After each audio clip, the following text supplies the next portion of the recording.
It says we're live. It lies. Yeah, as usual. Oh, Yes. Ian is running late, so Cedar is sitting in. He will eventually appear. See, Yeah. I have my fox. I'm prepared. And if you like what you see here, and even if you don't, go to King Harv's and get your coffee fix. Tell them you came from us. They might send us more coffee. We like coffee. We are getting a little low. And if you want to support the blanket fort, visit Ko-Fi and buy us a cup of coffee, or help keep the heat on, or the AC, or Texas, make up your mind. Yeah. Like that's ever going to happen. I know. Welcome all. Well, in the continuing saga of me trying to see, I went in to pick up my new glasses this morning, and the left eye's blurry. So I have another appointment in the morning. This is not good. This is frustrating is what it is. Yeah. But, you know, what the hell can you do? Announcements. So many things. Yeah. Where do we start? Well, Rack Press has got anthology number 21 out. Giant freaking robots. Yes. Is out.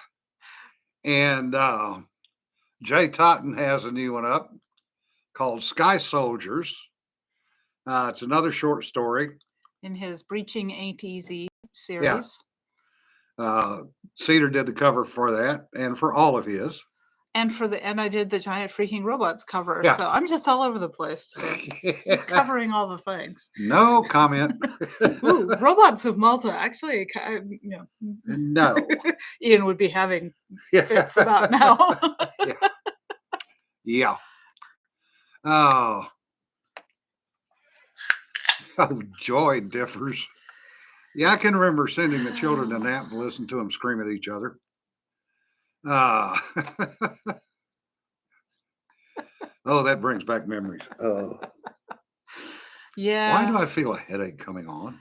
We used to call it the dance of 1,000 reasons. Yeah. You'd put them down, they'd pop back up. You'd put them down, they'd pop back up. And it was like a little dance routine, especially because I had 4 of them. Yeah.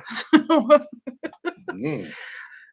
2 were enough. They are all adults now. They're all off doing their own thing. I have an empty nest and a garden, and I just got a big load of dirt, so I get to go play in the dirt. With all the spare time I suddenly have. Yeah, Giant Freaking Robots of Malta. Ian's twitching, yes. Oh, God. So there is a gag cover running around Facebook that I had done as a joke called Giant Squeeing Robots with these lovely pink anime robots on it. Yeah. I don't think it's going to spawn its own anthology, but stranger things have happened. Yeah. Hey, kids, does this handkerchief smell like chloroform? That's Ian's line. Yeah. Chloroform's nasty. Yeah. I have done a lot of work in the lab with chloroform and ether. Ether used to give me raging headaches. I hated that stuff. And I'm working in a modern ventilated hood, mind you, and I'm still, don't want. The only thing worse than that's toluene, because it smells like wet socks. Yeah. I worked a lot with toluene back in the Navy. Yeah. As the Taco Bell Chihuahua says, do it. Yes. Oh, yeah. I mean, there's times I miss the lab, and there's times that I really don't. And I love my commute these days. So I'll walk past and hit the coffee pot and feed the cats. That's it. Yeah. Yeah. There's always going to be an excuse. Mm-hmm. And it never goes away. Yep. That is the dance of 1,000 reasons, because there's always a reason they want to be out of bed. Yep. No sushi. Giant Squeaking Robots is not real. Rick T, if you've ever smelled hydrazine, you aren't with us any longer. Yeah. Well, some of the stuff we handled in the military was... Well, honestly, the more I read about the history of chemistry, which is fascinating, because those guys did some things that Nowadays, OSHA says, no, thou shalt not. And yet they live to be old geezers Yeah. still teaching chemistry and had children, and they weren't two-headed. Maybe six-fingered, but they weren't two-headed. Yeah, that's what Midjourney is for. Either that or go down to Savannah River site and land of the five-toed fishes. Mm. You think I'm kidding? No, I do not. There's some strange stuff down in that water. Yeah, and it's kind of fun. A bottle of pure caffeine. Oh, Yeah, that could come in handy. I had a bottle of pure caffeine. Why? Why did I have a bottle of pure caffeine in one of the labs I worked? I don't remember now why. Oh, right. It was the cosmetics lab. And I actually asked why, and I was told by the owner of the company that she didn't pay attention to what the previous chemist had been ordering. Yeah. Which is why we had some interesting things that I'm pretty sure weren't intended to go into cosmetics. Yeah, Sir Brash, you're just a lot smarter than we are. Of course, there's also a generational age difference there. Oh. Chlorine trifluoride, hypergolics, and yeah, almost everything. Yeah. Derek Lowe's Things I Won't Work With series. Yeah. If you have not yet read those, go read. You will be amused and horrified and educated. Yeah. Well, it's talking about hypergolics. When they closed Moffet Field on us, we actually moved the Navy out because it was costing us 2/3 of our per diem budget for the entire community because it was so expensive. Goodness. Yeah. One base, 2/3 of our entire budget. Wow. That's how high priced California was. And that was back in the 80s and 90s. Mm-hmm. They came in, EPA came in and do an inspection on the base. Well, we shared the runway with Ames Research. And they started digging around behind the hangars at Ames. No, you don't do that. They did. And all of a sudden, there were red and white tapes everywhere with funny symbols on the placards between the tape. And all this dirt was piled up. Mm-hmm. And then they covered the dirt up with a tarp. Mm-hmm. And we became a Superfund site. Yes. Much to San Jose's displeasure and San Francisco's, because they had all kinds of plans to turn that beautiful waterside into something else. Mm-hmm. And the last time I was in Moffet, the pile of dirt was still there. The tarp was gone. All that dirt blowing in the wind. And it had never been cleaned up. Mm-hmm. But yeah, they found a number of strange things in the dirt over there. I can imagine. My advisor, sometimes professor and mentor in college, had worked for 25 years for IBM and had testified before Congress regarding Superfund sites. And I really loved having her as a professor because most of the professors were strictly academia, research. So the fact that she had actually worked in industry for as long as she had before coming over to the academic side meant that we got a lot out of her labs, especially because she talked about how it's done in the real world, not how you do it to get the academic stuff. Yeah, Zebulon, you're right. The shell of Hangar 1 contained asbestos, much asbestos. And they are now in the process. They're about halfway done with recovering Hangar 1 with a safer, quote unquote, covering. Yep. The chemicals in chip fab are interesting. Yeah. And we do a lot of chip fab, and we've outsourced a lot of it to China. And do you think China cares about the environment? Right. No, Hangar 1 is the metal one. Hangar 2 and 3 are the wooden ones, Nancy. Sulfur hexafluoride gives you Cookie Monster voice. Every silver lining. As a cloud. Really, Eric? Really? That's what was making me giggle. Clunk. The chat has gone wild. It usually does. Yeah, it does. I'm entertained because normally, because I'm off to the side Yeah. here, I can't see the chat. Yeah. So unless you guys read it out loud, I'm not interacting with them necessarily. So this is fun because I get to watch the conversations scroll by. Yeah, some of the conversations we just ignore on purpose and let them run. Right. The best thing to do there. Yeah, Michael, World War II, they were using the wrong kind of asbestos. They were using what they could get their hands on. Mm-hmm. And yes, they were used extensively in ships up through the 80s. Yeah. Yeah.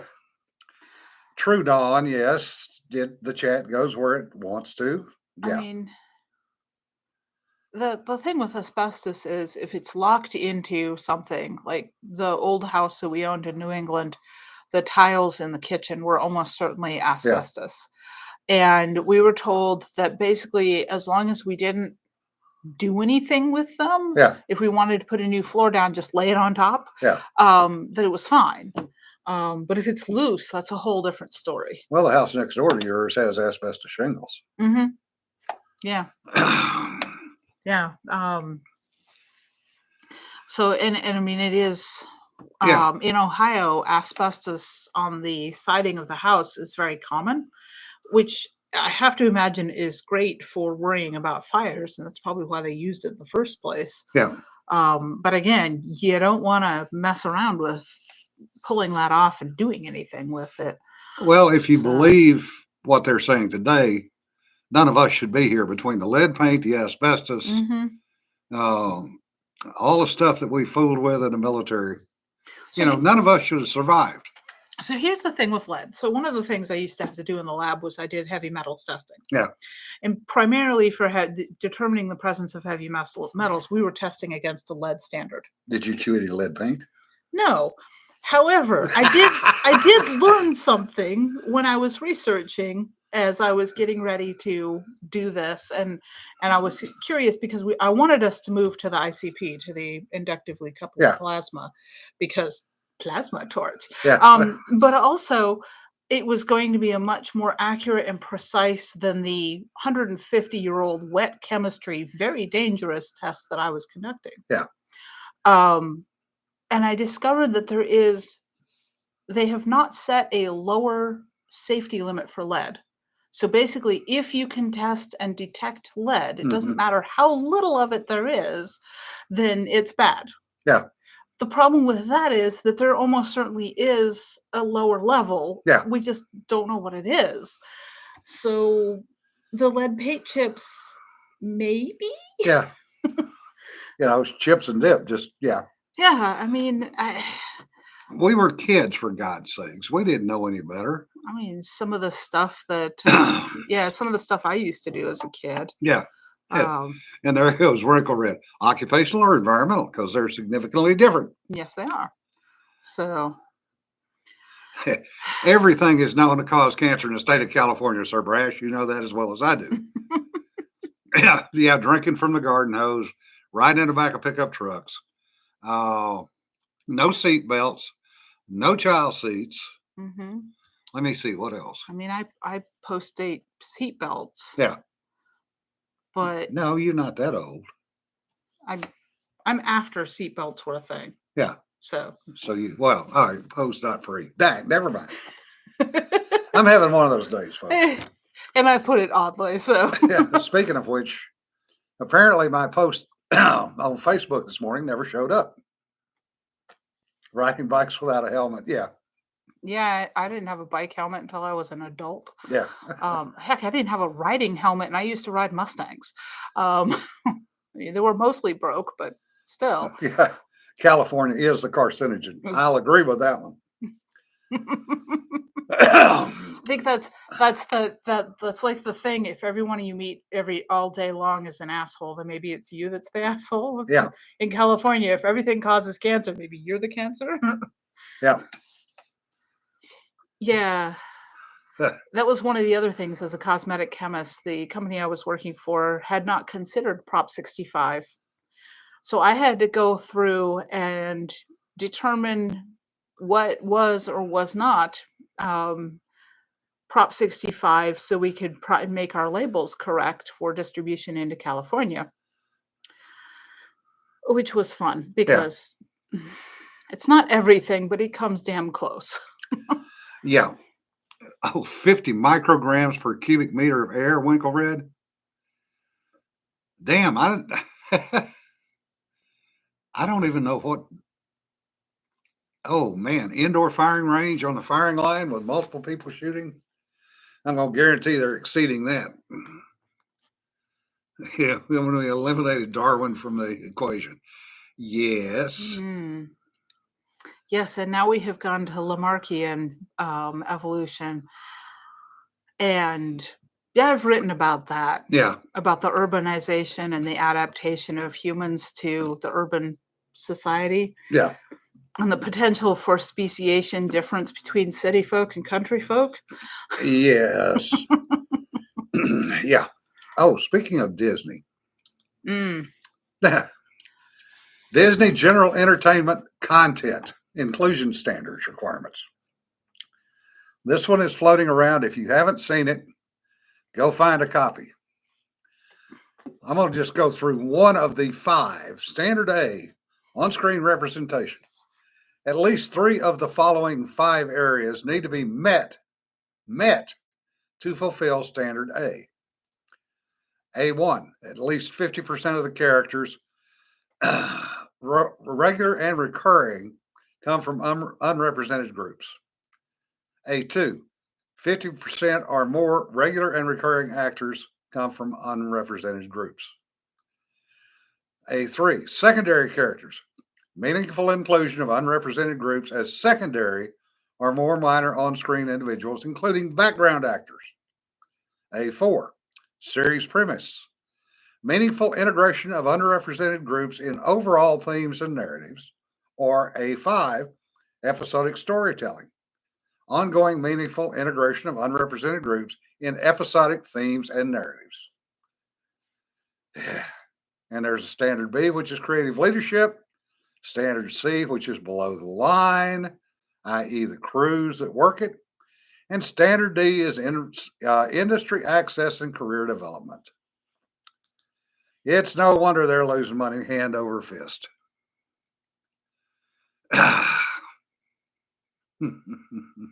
Sean, epigenetics is indeed Lamarckian. Yeah. No question. And Disney has pretty much already destroyed themselves. We're just watching. So it's like when you kill a chicken and it runs around for a while afterwards because it doesn't know it's dead yet. Yeah. And it makes an awful mess while it's doing it. Yeah, it is literally a bingo card. Mm-hmm. And they are destroying themselves on the altar of DIE or DEI. Mm-hmm. 1.5 billion stake in Epic Games. Oh, good. Yeah.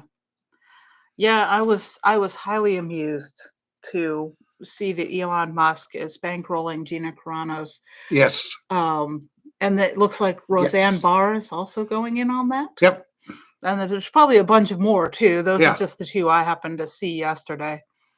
So it's short-sighted and it's reflexive, and they're doing their best to erase history, which just guarantees that we will repeat history when no one is taught what actually it was like. Yeah. So yeah, John, you do have a point. They haven't hired a cross-dressing CEO like United. So I don't know how many people on here know and probably don't care, but they are renaming all of the species of birds that have in their common name a person's name. Yeah. and I will say that if you're gonna do it, they are at least doing it right, because it doesn't matter who the person was. Yeah. They're just renaming them, so now they're gonna be like long-tailed warbler and short-billed goose Yeah. instead of having a person's name involved in it. Which, if you're gonna do it that way, Mhm. that's the way to do it, rather than trying to apply some political test to, was this person good enough? Will they still be good enough in 10 years? Yeah. So, I mean, I think it's a stupid waste of time, money, effort, and why. But at least they're doing that right. But it's still, if we erase history and we don't talk about why we don't like these people anymore, and we just brush them under the rug, then we're gonna start seeing the history make an even tighter cycle.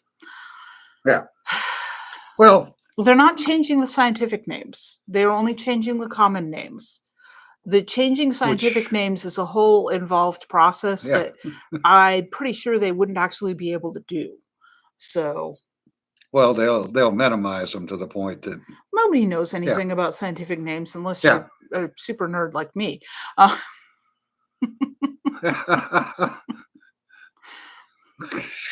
Jesse. so, Jesse, there's actually an insect named Hot Wheels. Yeah. So, yeah, renaming the military bases, same thing. I mean, instead, teach your whoever's on the base, the kids on the base, teach them why we don't want to look up to this guy as a role model and move on with Yeah. life.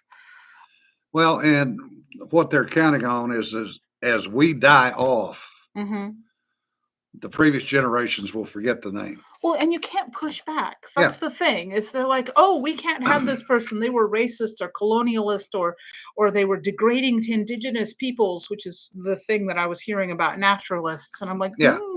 but because that's but the thing is that it's the whole purity tests, and they just keep going down the line further and further, and it's there's no stopping it. No. There's no sanity in this, and there's no way to push back against that, because if you say this is not a good idea, then they're like, oh, you must be whatever we're saying this person is. Yeah. So yeah. Yeah. So we're in even more trouble there, Winkle Red. Yep. Yeah. Well. Winkle Red, what I was testing was pharmaceutical. So whole other ballgame. Especially when you're talking parenteral pharmaceutical. Yeah. So. Yep. Everything has its own lead standards. That's true. Yep. The other thing about the United CEO, he's a bean counter. He's not an engineer. And bean counters, as anybody who works in any industry knows, are the bane of that industry, because it no longer becomes about quality of product. It becomes about how much the bottom line is impacting. Yeah. Yeah. And it's not working well for Boeing. No, Yeah. and it won't. Yeah, I know. My sister travels a lot for work, and periodically we'll get a picture of the inside of an airplane with something that's obviously not right. And she's begun to worry about, she spends so much time in airplanes, and the mechanical issues seem to be happening more and more often. Yeah. I haven't looked at the statistics to see if that bears out. Well, they've cut the number of aircraft down. Mm-hmm. They've cut the number of flights. Yeah. They've cut the number of pilots. They've cut the number of maintenance people. Right. All trying to feed that bottom line. Yeah. So what you've got something's going to give is the flights Mm-hmm. you don't have enough time between flights to do What you need to periodic do. maintenance. Yeah. Yeah. Yeah. Yeah. Now, if you don't trust Boeing, you don't trust Airbus, you're back to walking, or something along that line. Mm-hmm. Well, I mean, it's like, I don't want to fly anymore. I'm trying to figure out how to get my husband back to see his parents. That's a really long drive. I've got to have him cleared by the cardiac docs to see if he can fly that, or to drive that. But I don't want him to take him on a flight. Ian is not going to make it. Okay. Oh So no! he's Is he okay? Oh, he's fine. It's just work. So Yeah. So he just wanted to pass on the word. Nancy says, I'm not flying unless Jim is driving. Yeah. Do you mean Jim flying the airplane or you don't want him on the airplane with you? Yeah. There's a couple of long rants I've read recently about the rise of the MBA and what it has done to American business. Oh my God. And also if you can find Mike Rowe's Safety Third rant, that's worth a listen. Man's brilliant. And I really, really like his take on that. It resonated well with me and what my experience has been. He's a definite candidate for cloning technology because I want one.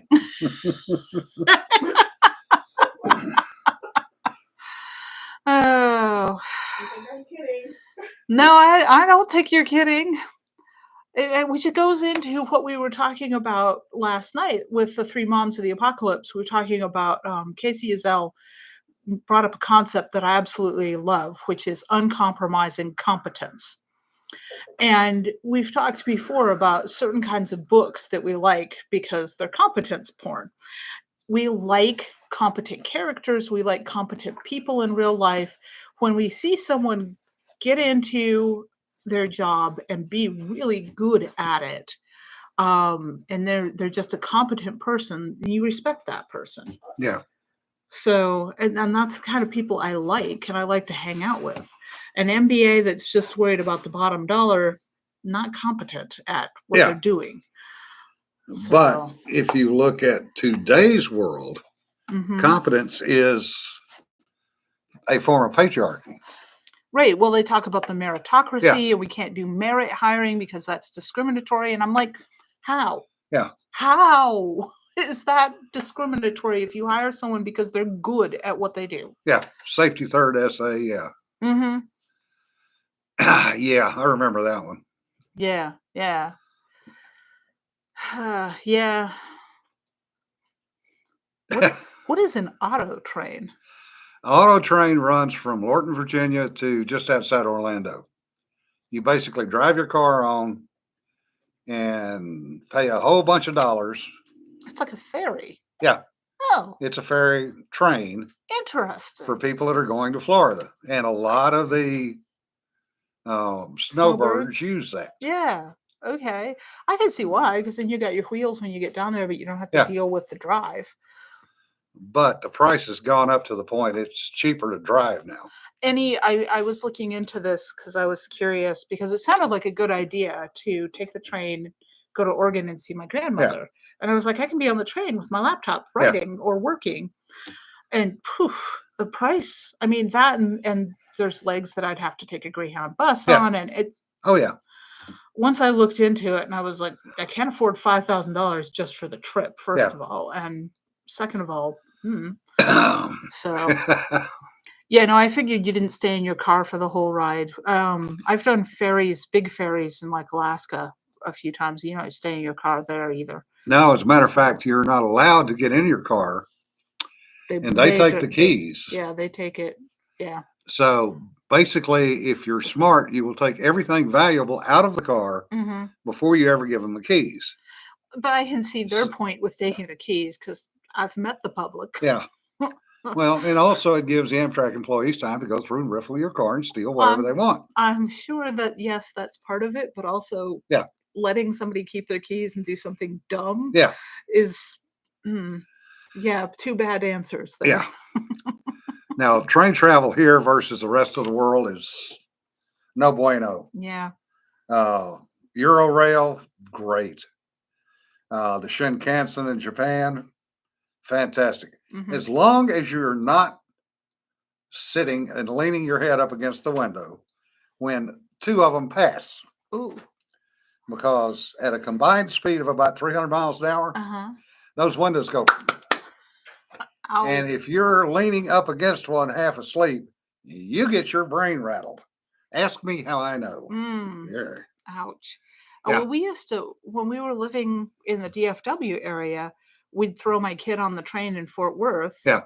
And he could go down to see his sisters in San Antonio. They'd pick him up on that end. Yeah. And it was a $40 round trip ticket. Yeah. And which was fantastic for me because I didn't have to drive back and forth. And I could just chuck him on the train and he'd go down and spend the weekend with his sisters and come back. Yeah. So, Yeah, most ferries, they'll allow you to keep your keys anywhere in the world. right.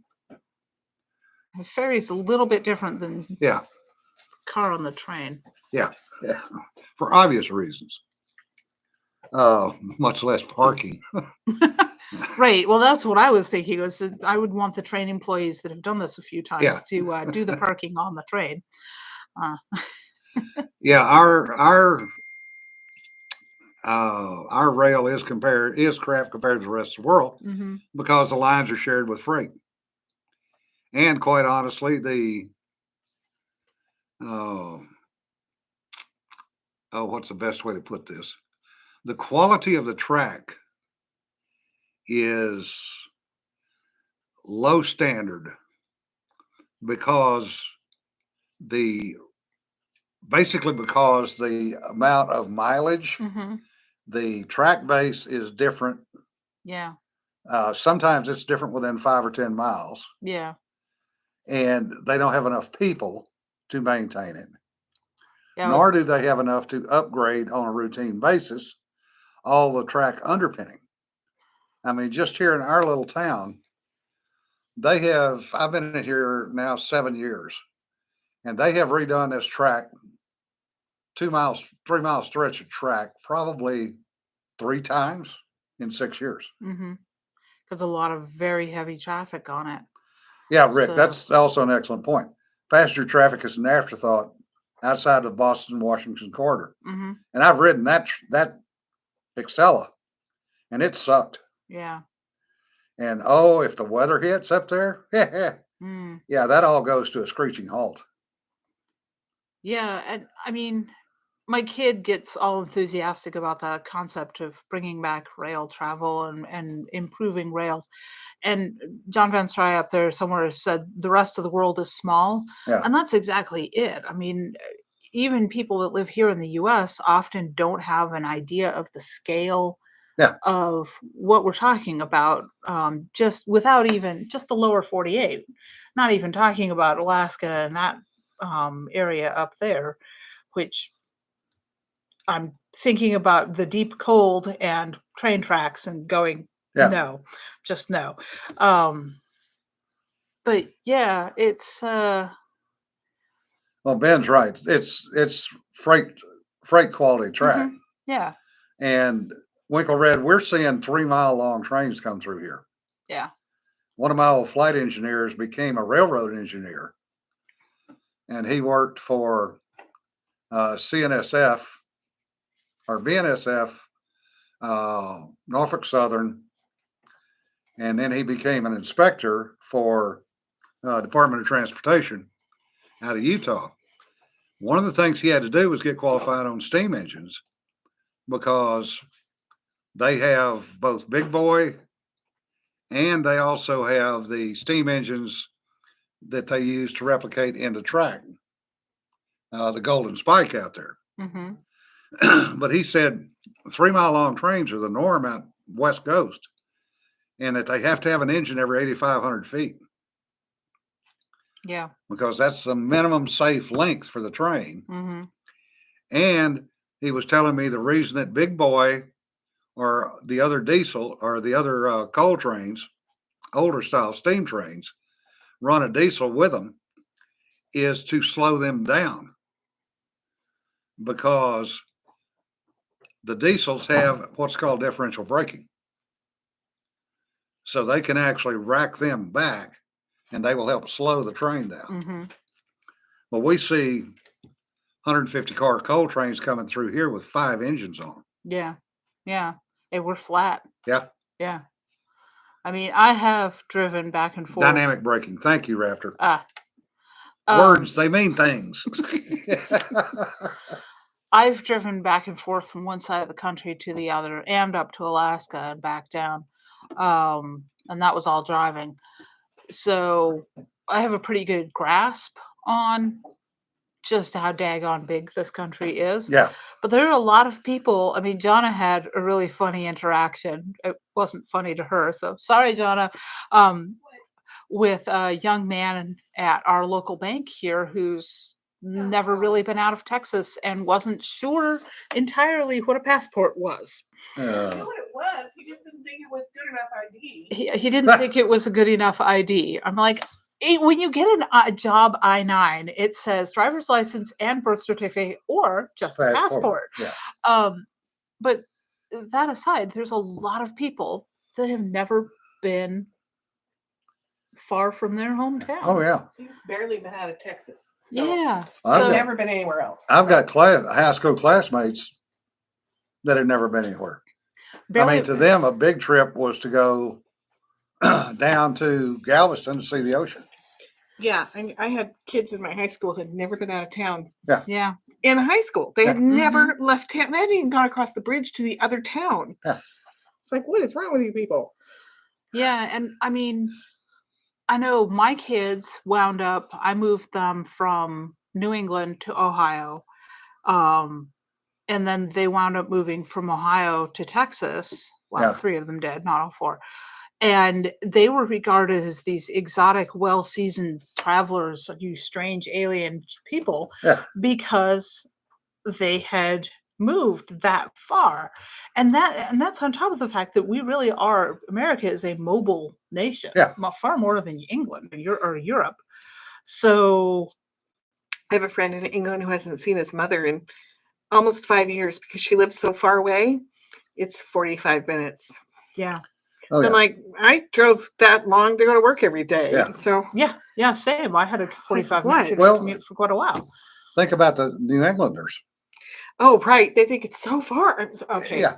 There's a joke in I the was a SCA. New Englander for 25 years. There's a joke in the SCA that the people who live in Palantir, which is right around San Francisco, they're like, oh my God, it's so far to drive when they have to go to San Jose for a thing. And I'm like, that's like an hour, and those of us off in the wilds of Ontario, which is most of California, Oregon, and half of Canada, think nothing of driving 9 hours for Yeah. a 2-day thing and driving 9 hours home. Yeah. And they were like, what? Of course, we also camp, and their idea of camping is a Holiday Inn. Yeah. So Yeah, I grew up, we did a lot of wilderness camping. Dad was a fairly junior NCO in the Air Force, and Mom stayed home taking care of the 3 of us girls because my youngest sister is profoundly handicapped. And the parents did the math one time, and it would have cost them money for Mom to go to work. So I had a lot of experience with camping and campfires, Yeah. and we traveled all over the place too. We'd get in the truck and load the back of it up, and I don't remember how we had jammed all of us in there. Yeah. We had one of those big station wagons at one point. That was great. I love that thing. I miss station wagons. Yeah, Rick, I know what you're talking about with Pearl Harbor. It's a friggin' rock. Mm-hmm. You can drive around the island in 3 hours. Mm-hmm. And there are people who have never gone over the island, which is a 20-minute drive to the other side, from leeward to windward side. Yep. Yeah, I mean, I was traveling from the time I was pretty young. Well, Dad was in the Air Force, and the Air Yeah. Force sent him places, never overseas, but other places, including a couple of places the family couldn't go with him. Yeah. But yeah, I mean, some of my earliest memories are Homestead, Florida, before the base was blown Yeah. off the face of the earth. And I can remember Florida, and Dad was stationed in Oregon, and we spent time in several other states. So Yeah. See, somebody made a comment about Manhattan. Manhattan, Boston, Detroit, Philadelphia, people who had never left their neighborhood. Chicago too, I'm sure. Chicago, yeah. Yeah. They had lived within a block of where they were born Mm-hmm. and probably lived in or with relatives, 2 or 3 generations relatives, Mm-hmm. in the same row house. Yeah. They went to the same one restaurant, the same one bar for their entire lives. I'd go crazy. Yeah. Yeah. And, Yeah. metropolis of Minot, Tom. Minot is not a metropolis. Well, Minot is the middle of friggin' nowhere, and it's way too damn cold up there. I had a nice chat with the fellow that delivered my compost today. He went to high school here in Iowa Park. Yeah. And he said he wound up with this block of time that he didn't have any classes in, so he'd walk around town. So I got to know it fairly well. And I was telling him that this was not too many people for me. I had moved to Ohio and it was too many people for me. Yeah. But this is more like my husband's speed as far as level of people. So it's still, I mean, we live in town. It's a little peoply, but I've gotten used to it after Ohio. Yeah, Don. Well, you got to understand, Hawaiian alphabet only has 13 or 14 letters. And it has all of the nouns and none of the consonants. So they repeat a lot of them. Oh. Yeah, Jesse. You can start the Texas Gulf Coast, drive northwest for 13 hours, and still be in Texas. Yes. Coming from Lake Charles going to El Paso, the first mile marker in the state of Texas is 759. That's how many miles it is across I-10 to El Paso. And that includes having to go through Houston, which sucks. One of the things that I've become aware of through the Master Naturalists is that there's a avid group of people who travel around all the different Texas state parks. And I think most of them are like RV types, but they'll try to go to all of them, which is, first of all, they're a lot. And second of all, that is a long amount of driving. Oh, yeah. Oh, yeah, Nebraska. Corn. More corn. Oh, look, yeah. More corn. Yeah, flat. I was born in Nebraska. Yeah. I left at 4 months. Yeah, Houston was interesting. I've been to Houston once and had a massive, nasty reaction to mold while I was down there because Houston is moldy. Yeah. California's a long, narrow state. So it's 800 miles from San Diego to the northern border. But it's only 150 miles wide. Yeah. Whereas Texas is kind of... And Texas is a third of the size of my home state of Alaska. Yeah. So... But there aren't that many roads in Alaska. And a lot of them are gravel. Including the Alcan Highway for many years. And in some places it still is. The Cedar. So there's two roads. What everybody calls the Alaska Highway, which is paved fully, and then there's the Cedar, which is the truck route, and it is not paved fully. Yeah. It is not possible to drive from Juneau to anywhere. Juneau is in a pocket in the mountains, and it's a little, I think, 23 square miles. Yeah. And you can't go anywhere unless you fly or take a boat. Yeah. That's it. You can't drive anywhere from Juneau. Yeah.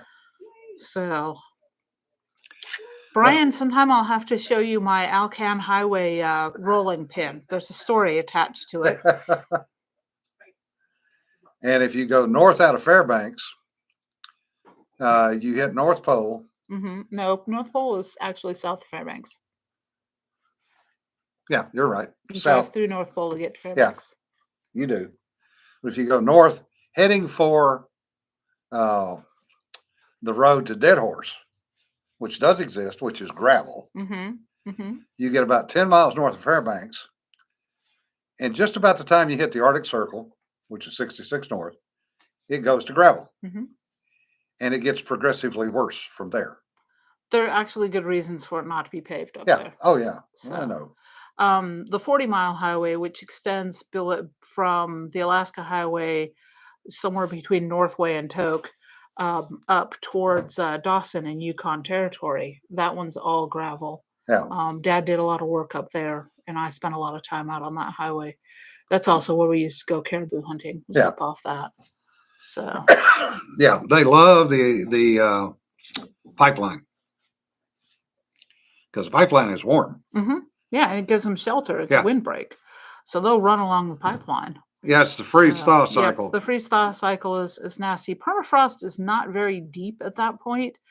Permafrost, where we were in Tok, and we were several hours south of Fairbanks, it was only about 3.5 feet down.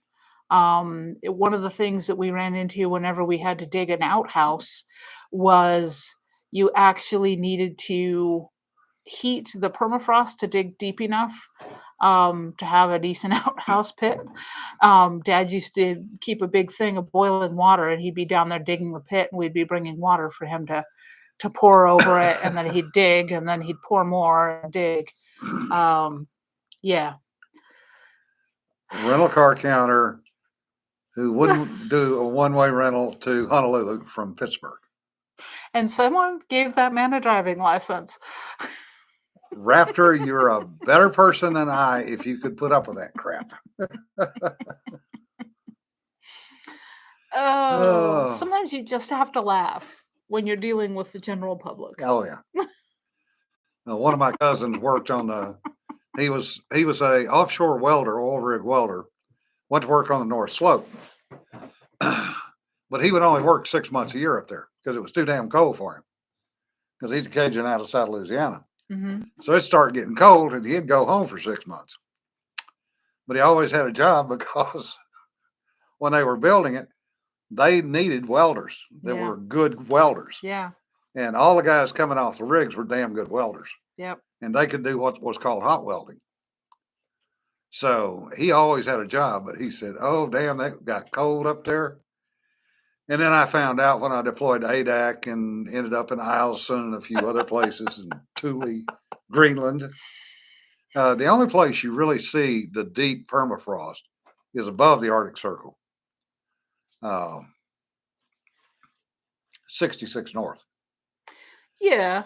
I'm just going to say that there's permafrost pretty damn close to the surface, and everything under that permafrost is permafrost. Yeah. But as far as the stable year round, it's pretty much 66 North. Because Thule is stable year round because of the temperatures. Mm-hmm. But that's why they still have the runway that was rolled out in World War II and goes over the hump in the permafrost. Yeah. Because they tried to grade it level and they broke the blades on the bulldozer. The Earth's crust, Wallbanger. That's what's down there. So there's a fun thing in Alaska that I used to play around in called muskeg. And muskeg is a swamp that's sitting on top of permafrost. And muskeg is full of mosquitoes and some gnarly grasses and little dwarf birches and stuff and all kinds of blueberries, which is what I was out there for. It's also what the bears were out there for, so I had to be careful. Yeah. Yeah, pump maintenance crews on rotation from South Louisiana love the salaries, not the weather. Yep. That's pretty much true. David, he would have recognized Thule. It has not changed that much. They still have barracks up there from World War II that are still in use. Because if they shut the heat and light off, the barracks implodes. Yeah, that makes sense. It's actually gotten somewhat warmer in Tok because it used to be 30 years ago that we'd get a cold snap every winter down to about 70 below. Lasted about a week, and then it would come up. And now I'm told, because my cousins post temperatures on Facebook, and I'm told that nowadays the big cold snaps only go down to about 50 below. That's a major change. That is a major change. So global warming. Right. No, the kind my family definitely approves of. Yeah. So you might go through a fractional less. That was the other thing. This kid today, he's talking about their house here in Texas is all wood heat. And I'm like, well, in Alaska, you usually had a dual heat system. Yeah.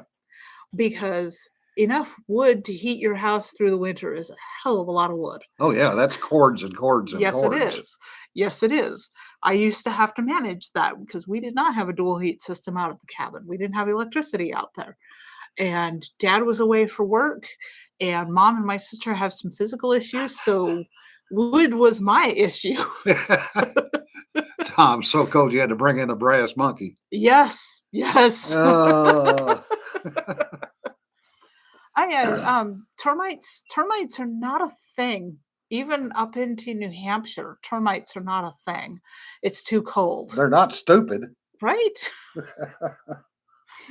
That was actually something I had to. I mean, I'm not used to snakes. I'm not used to termites. There's a bunch of things that I've had to learn as an adult. Yeah. Brass monkeys are a thing. They actually exist. And they're not the kind of monkey that Ian hates. They're actually a plate that is used to hold stacked balls, cannonballs on a ship. And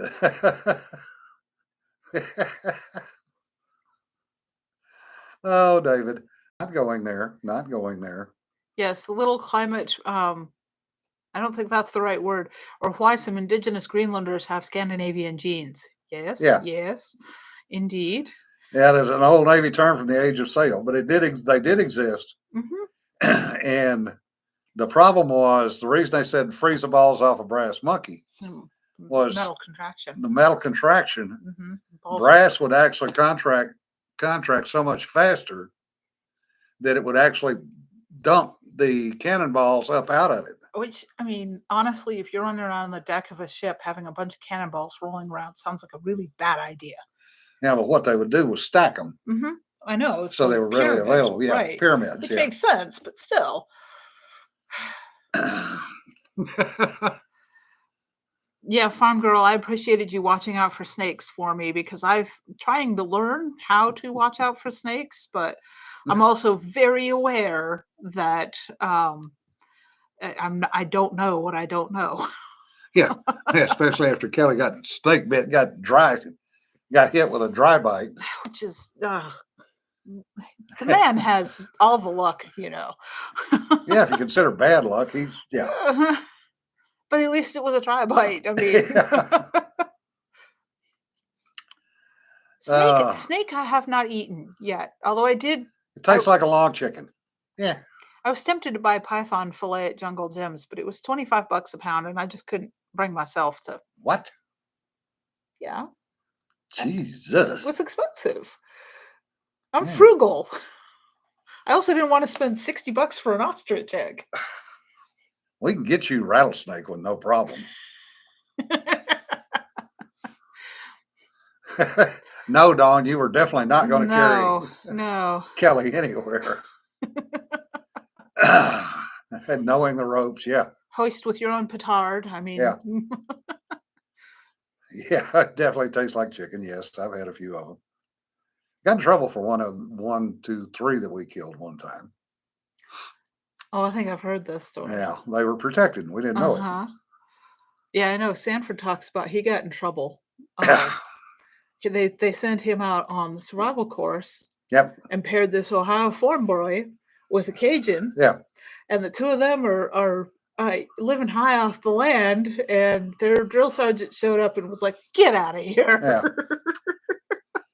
Yeah, Cedar School, January, Southern California. Nobody told us the rattlesnakes and other snakes were protected at Warner Springs. I'm sure that they briefed the next class, though. Yeah. So we had our nice warm stew taken away from us, and we got cold sea rats. And I mean World War II sea rats. Oh. 1946. Yeah, no, I have eaten sea rats, but I don't think they were that old. It's not a matter of awareness. It's a different environment. The swamp is one thing. Mm-hmm. And you have a certain set of reactions down there to snakes. When you get into a dry land situation like Colorado or Texas, it's completely different. Plus, the rattlesnakes up here don't rattle anymore because it'll attract the hogs, as Doug says. Yeah. So they literally, the survivors don't rattle. So they'll just bite your ass. Yeah. Now, the dumb snake is a cottonmouth. You can step on them and they won't bite you. By the time the third person steps on them, they're kind of going, huh? I'm tired of this shit. Chomp. Now, water moccasin, they'll chase you. Oh, and all snakes can swim. Yeah. Contrary to what people say, rattlesnakes will swim. And then you go to Australia where everything's trying to kill you. So one of the books I've been reading recently is Left of Bang. Yeah. And that's a good book. It's an excellent book. But as I'm reading through it, and he's talking about looking for threats and dangers with human things. But as I'm reading through it, it also applies to knowing your environment. Yep. Because there are, I mean, yes, there are different environments. The swamp is definitely not like the desert, and the two different things will kill you there. Yeah. But there are some commonalities in that, and you can use the similar things that he talks about in the book, I think, can also be applied to some survival situations. Yeah. So finished book, The Field Biology, the Non-Hazardous Species of Australia. Yeah. Yeah. But situational awareness is a thing. Absolutely. And it's truly scary, the number of the younger generation that have no situational awareness because they are so locked into their friggin' phones. Well, and it's more than that. They are raised in one of the safest environments in the world. Yeah. And so it doesn't occur to them that something might hurt them. Yeah. And if something does make them feel any kind of a twinge of pain, they immediately want it done away with, which is why we have some really stupid things. But they don't even think about it because it just doesn't occur to them. They don't think about this. So, I can remember when I was working out of DC, one of the guys I shot with was Secret Service uniformed. And he was telling us one day we were shooting at a match about one of his cohort that knocked two girls down that were walking down the street because they almost walked into an ongoing gunfight. Oh, goodness. And the girls were going to sue him for knocking them down. Well, they were on their phones. They had their earphones in, and they were talking to each other. And there's literally a gunfight going on. Yeah. And they were going to walk right in the middle of it. Yeah. Yeah. There is a reason that a lot of states have had to enact Good Samaritan laws. Yeah. Because when you're a first responder, if you save someone, but they're still injured, you can be sued. You can be sued, which is asinine. Yeah. Well, California, basically, you cannot be a Good Samaritan in California now. Yeah. Yeah. Why did you drink the Pepsi, not the Dr. Pepper that I brought you? Because I thought Ian was coming and he likes Dr. Pepper, so I was drinking the Pepsi. I don't really care. Pepsi was for him. Sorry. I'm confused. I know he likes Dr. Pepper. I left it for him. I was trying to be nice. Yeah, the world's been forced into baby bumpers. Yeah, WALL-E. If you've ever seen the movie WALL-E, that's pretty much it right there. Yeah. Now, Greg, sadly, this was not down in Anacostia. This was actually up in northwest, I think. One of the better sections of town. Yeah, I would guess that's true too, Dave. You can't be a Good Samaritan in New York either. Yeah, one of the last of the good Pixar movies, sad to say. Yeah. Well, I think that was, I don't know when the timeline was for Disney buying Pixar, but there's definitely, you can see the slope after that. Yep. So. Yeah. The other interesting thing is going to be paging Daniel Penny. Yeah.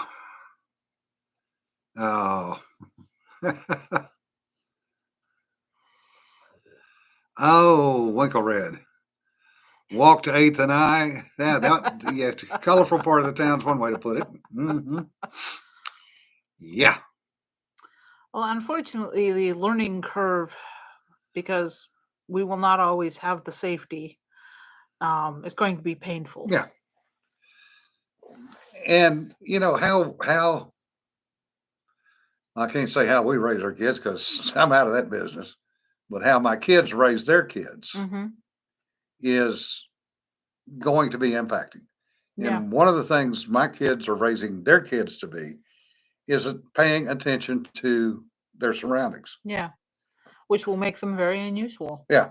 So, I know I probably didn't do as good of a job of that as I would have liked. And goodness knows, I mean, I don't expect to have grandbabies, but if I do, then goodness knows how they're going to be raised.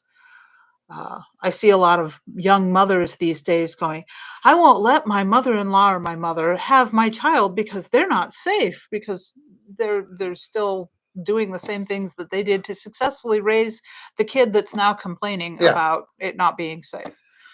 That one makes a hell of a lot of sense. It was good enough to birth you and survive, make you survive, but I mean, I got lucky. I got partly raised by my grandmother and great grandmother, so I got some of the lessons that were instilled in the Great Depression yeah, and the decades after that, and taught how to hunt and fish by male yeah, relatives as much. I mean, both my grandmother and my great grandmother were hunters in their own right.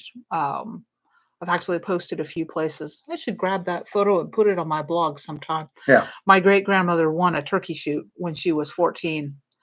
So we're With a talking 22, wasn't it? yeah, with and this was in the 1940s. Yeah, But she and another woman won the turkey shoot because they needed the food. yeah, So that's motivation right there for you.